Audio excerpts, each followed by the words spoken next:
반갑습니다. 잘 들리시죠?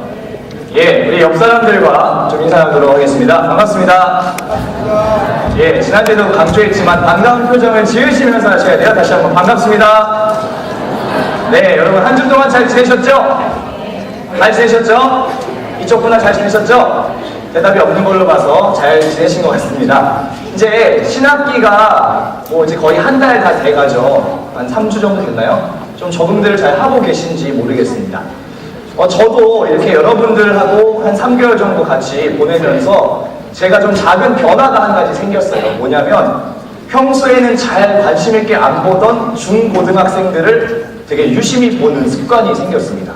왜냐면 여러분들한테 관심이 있고 여러분들이 어떤 생각을 하고 어떻게 지내는지 되게 궁금해서 저희 학교 주변에도 여러분들처럼 이렇게 교복 입고 돌아다니는 친구들이 많이 있거든요. 막 욕하면서. 그래가지고 저도 그 친구들을 이렇게 좀 지켜봅니다. 무슨 얘기들을 하나, 무슨 표정인가, 뭘 먹고 있나 이렇게 막 관찰도 하고 유심히 보는데, 그래서 이렇게 인터넷 할 때도요, 어떤 여러분들에 관한 기사가 나오면 제가 또 유달리 관심을 가지고 봅니다. 왜냐면 요즘 뭐가 이슈가 되고 있는지 좀 알아야 되잖아요. 그래가지고 관심 있게 보는데, 제가 어떤 광고 하나를 봤는데, 이거 굉장히 무시무시한 광고를 봤어요.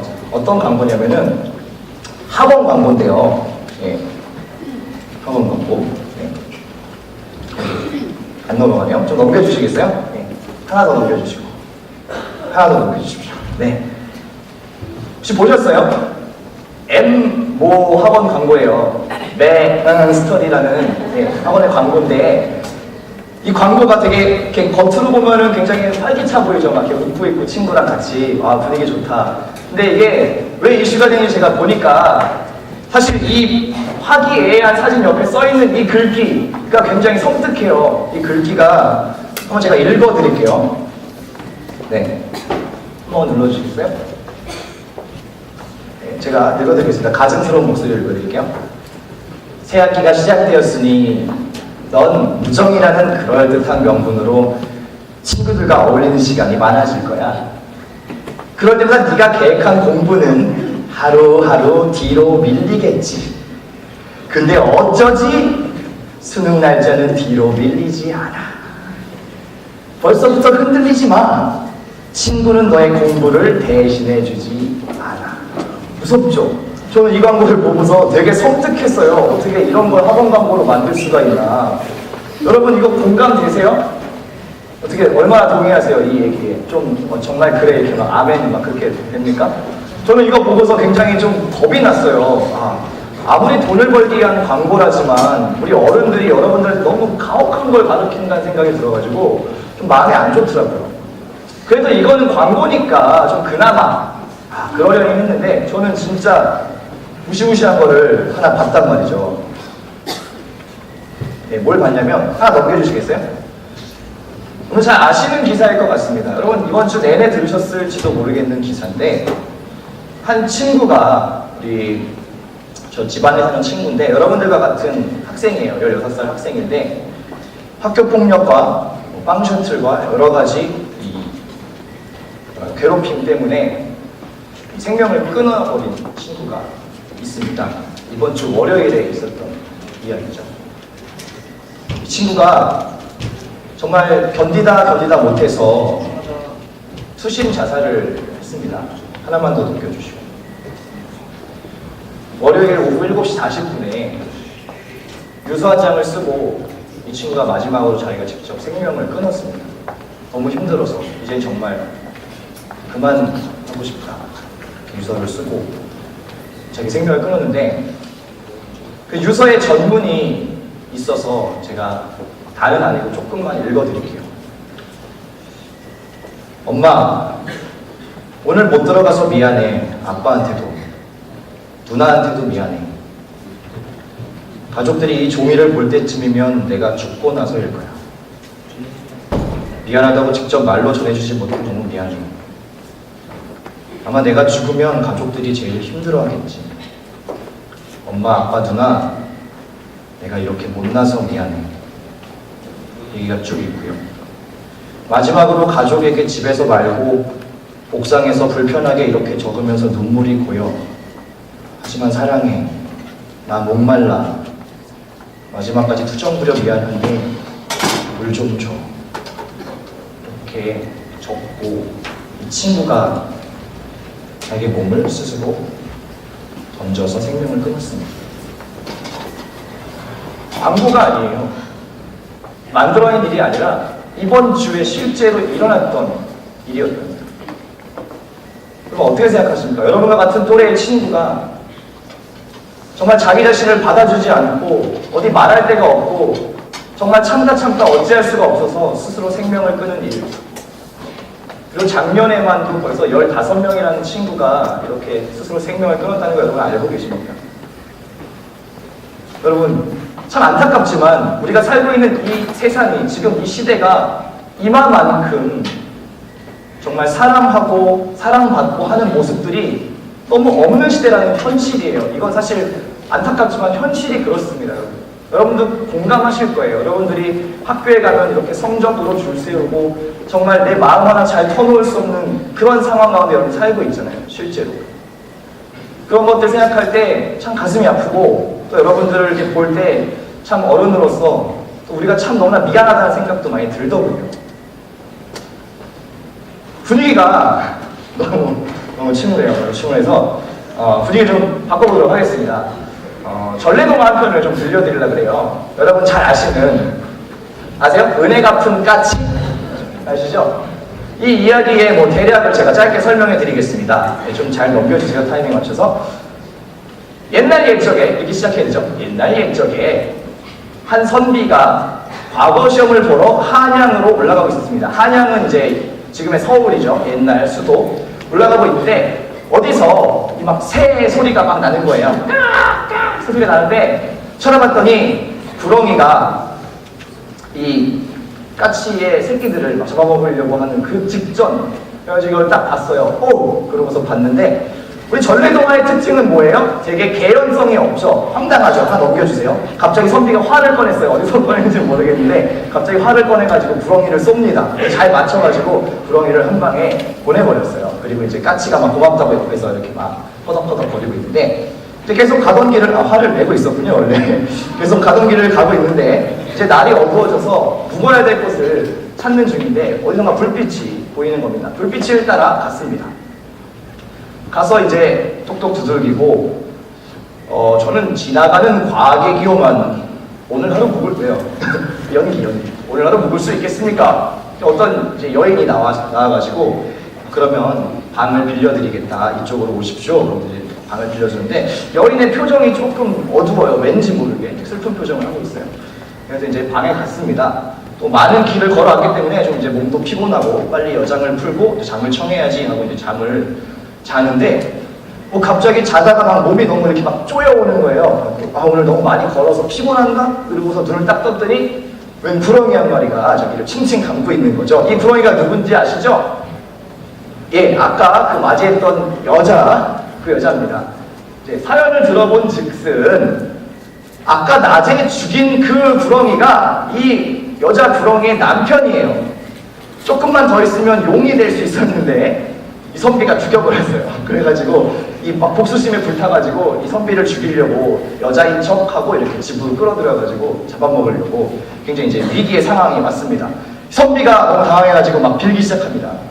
내가 과거 시험을 보러 간 내가 지금 3수째인데 이번에 꼭 붙어야 되는데 제발 날 좀 보내주시오. 막 이렇게 설명을 했더니 전래동화가 어떻다고요? 개연성이 없어요. 갑자기 조건을 겁니다. 그럼 저 산꼭대기에 있는 종을 3번 울리는 사람이 있으면 풀어주겠다. 되게 황당하죠.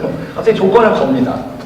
근데 아무리 생각해도 저 산에 있는 거를 누가 이 밤에 울려주겠어요. 나 이제 죽었구나 이러고 포기하고 있는데 개연성이 없다 그랬죠? 갑자기 종이 3번 울립니다. 어떻게 울렸을까요? 이 밤에 누가 그 종을. 그래가지고 되게 신기하죠. 근데 가장 결정적인 건 이 구렁이가 되게 순수하게 약속을 지켜줘요. 그러면 종이 3번 울렸으니 나는 간다. 이러고 갑니다. 되게 순수하죠. 전래동화 항상 그런 것 같아요. 그래서 갔어요. 나중에 그래가지고 어떻게 종이 울렸을까? 그리고 산속에 가보니까 이 까치가 은혜를 갚으려고 자기 머리로 열심히 종을 받아가지고 종이 울렸던 거예요. 그래서 선비가 살아났다 뭐 이런 이야기. 들으니까 되게 황당하죠. 근데 어릴 때 우리가 다 믿음으로 아멘하고 들었잖아요. 그런 스토리입니다. 그래서 결국 은혜를 이렇게 갚은 까치 뭐 이런 감동적인 이야기인데, 이게 현대판이 있어요, 여러분. 현대판 은혜 갚은 까치. 한 장 넘겨주시겠어요? 이게 그 도로에 있는 그 과속 단속하는 카메라인데, 여기 보시면 제한속도 88에 주행속도 96, 범칙금 3만원짜리 걸리는 상황이에요. 근데 CCTV를 찍는 순간에 까치가 지나가면서 번호판을 가려버렸습니다. 그래서 이게 뭐 이렇게 검색해보니까 현대판 은혜 갚은 까치 뭐 이렇게 나오더라고요. 이 이야기의 핵심은 그렇습니다. 여러분, 이 작은 새의 한 마리도 자기가 받은 은혜, 자기의 새끼들을 구해준 그 은혜를 잊지 않고 이 선비를 위해서 갚아준단 말이에요. 이게 이 이야기의 핵심이에요. 제가 문득 무슨 생각이 들었냐면, 오늘 말씀을 준비하면서 우리도 참 많은 사랑을 받은 사람이다. 여러분 그렇죠? 지난주에 제가 Who is He라는 제목을 가지고 설명하면서 우리도 얼마나 많은 사랑과 용서를 받은 사람인지에 대해서 예수님을 통해서 여러분들 설명드렸습니다. 여러분들 다 믿고 계실 거고. 근데 우리가 이것들을, 그렇게 많은 것들을 받아들였으면서도 의외로 우리가 그 받은 사랑을 잘 전하면서 살고 있느냐 생각하면 생각보다 그렇지 않은 모습들이 우리 안에 많이 있다는 걸 깨달았어요. 여러분들 유행어인데요. 그런 유행어가 있습니다. 요즘 신종 유행어인데, 먹튀 아세요? 먹튀? 먹튀가 뭐죠? 여기 나와버렸네. 먹고 튀는 거. 이게 뭔 말이냐면은 그런 거예요. 많이 받고 많이 막 누리고 입 싹 닫고 모른 척 하는 거. 이거 먹튀라 그러거든요. 예, 되게 맛있게 먹죠. 예, 먹방의 어떤 대가 하정우 씨인데, 또 먹고 튀는 거를 이제 먹튀라고 요즘 유행어가 있습니다. 근데 그런 생각이 제가 들었어요. 어쩌면 우리도 하나님의 사랑을 정말 많이 받아 누리고 풍성하게 받았는데, 우리도 혹시 먹튀하고 있는 건 아닙니까? 우리도 그 하나님의 사랑을 받았는데 나누지 않고 언제 그랬냐는 듯 먹튀하는 삶을 살고 계시지는 않냐는 겁니다. 오늘 본문 말씀을 다시 한번 같이 읽도록 하겠습니다. 길지 않은데요. 우리 함께 한 목소리로 읽도록 하겠습니다. 시작. 사랑은 여기 있으니 우리가 하나님을 사랑한 것이 아니고 하나님이 우리를 사랑하사 우리 죄를 속하기 위하여 화목제물로 그 아들을 보내셨습니다. 예, 넘겨주세요. 사랑하는 자들아, 하나님이 이같이 우리를 사랑하셨은즉 우리도 서로 사랑하는 것이 마땅하도다. 어느 때나 하나님을 본 사람이 없으되 만일 우리가 서로 사랑하면 하나님이 우리 안에 거하시고 그의 사랑이 우리 안에 온전히 이루어지니라. 아멘. 오늘 성경은 이렇게 얘기하고 있습니다. 특별히 구원을 받고 하나님의 사랑을 받은 사람들이 어떻게 살아가야 되는지에 대해서 얘기하고 있는데, 구체적으로 이렇게 얘기하고 있습니다. 우리가 사랑을 받은 사람처럼 내 옆에 있는 사람을, 내 친구들을, 우리 주변에 있는 사람들을 사랑해야 된다라고 이야기하고 있습니다. 여러분 어렵지 않죠? 너무 간단하기 때문에 오히려 하기 어려운 건지 모르겠어요.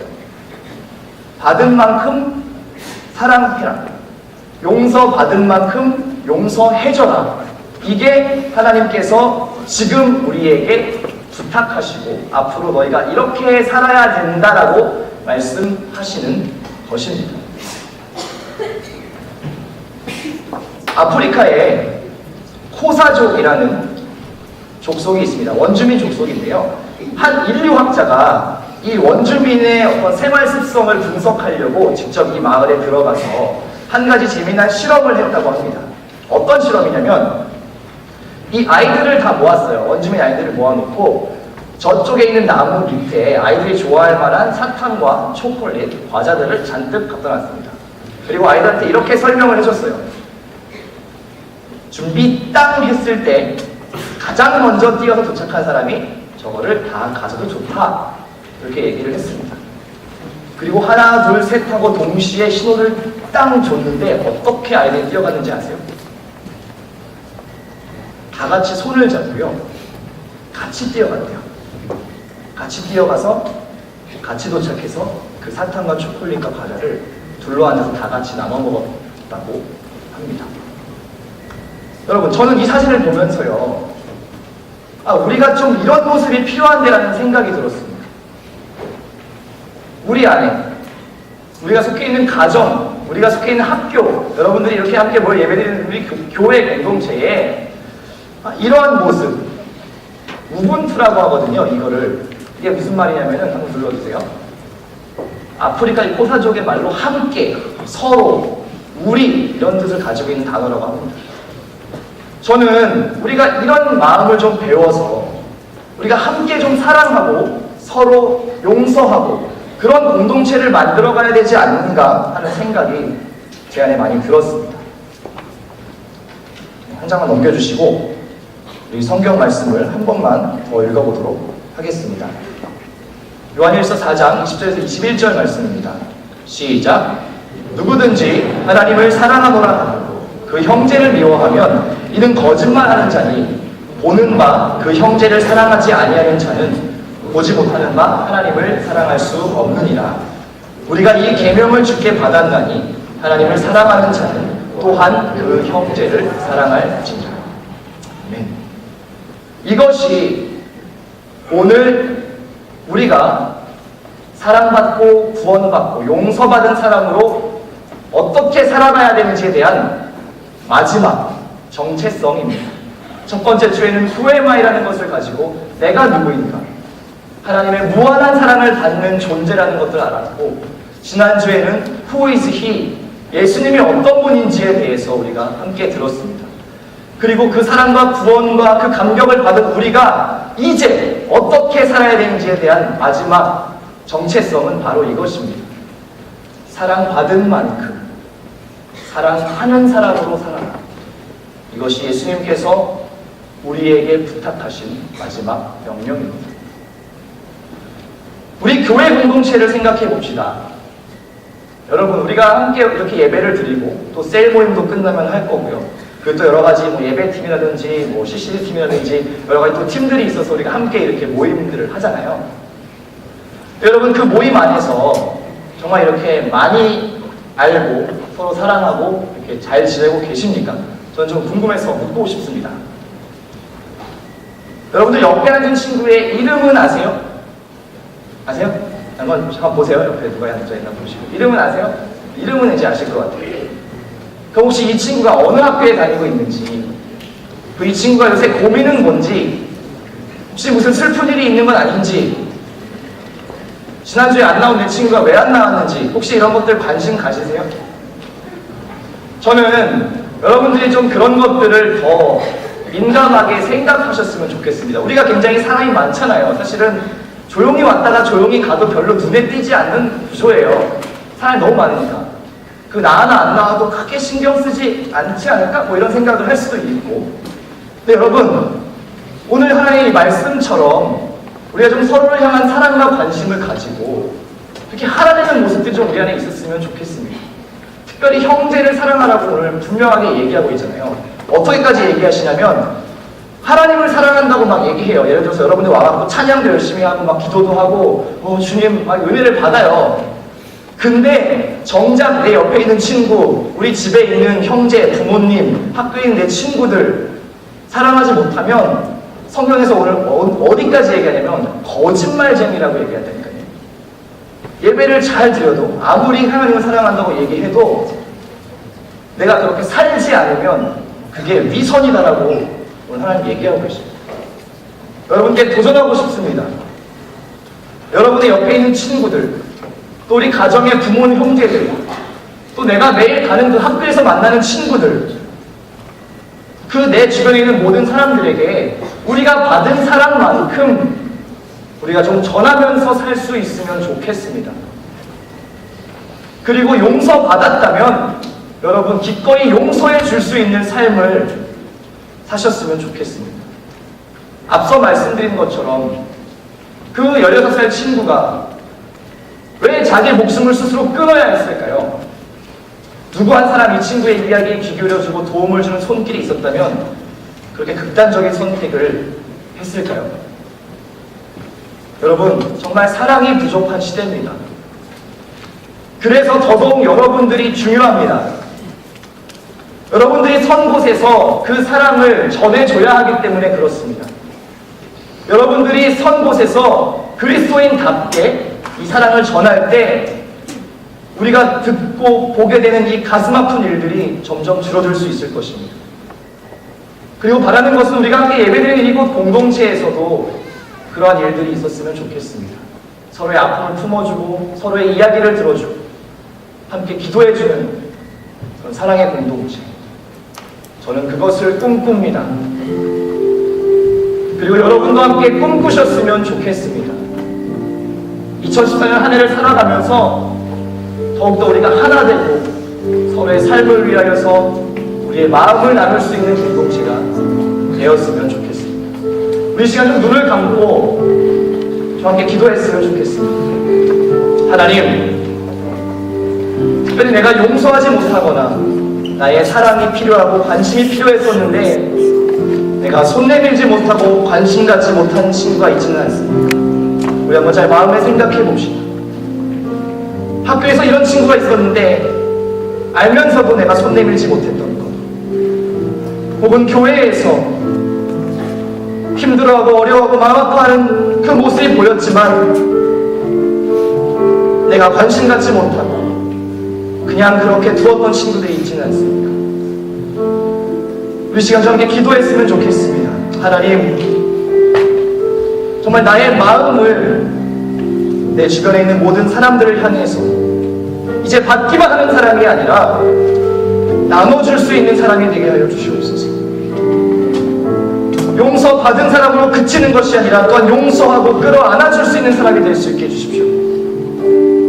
내 주변에 어려운 친구들, 정말 손 내밀어줘야 할 그 친구들에게 다가갈 수 있는 힘을 주십시오. 이렇게 좀 함께 기도했으면 좋겠습니다. 우리 좀 생각나는 친구가 있다면 함께 기도하시고 정말 내가 그러한 삶을 살 수 있게 해달라고 이 시간 함께 통성으로 기도하겠습니다. 함께 기도하시겠습니다. 하나님 아버지, 그렇습니다. 우리가 사랑을 받은 자, 용서받은 자, 아버지, 그렇게 우리의 정체성을 말씀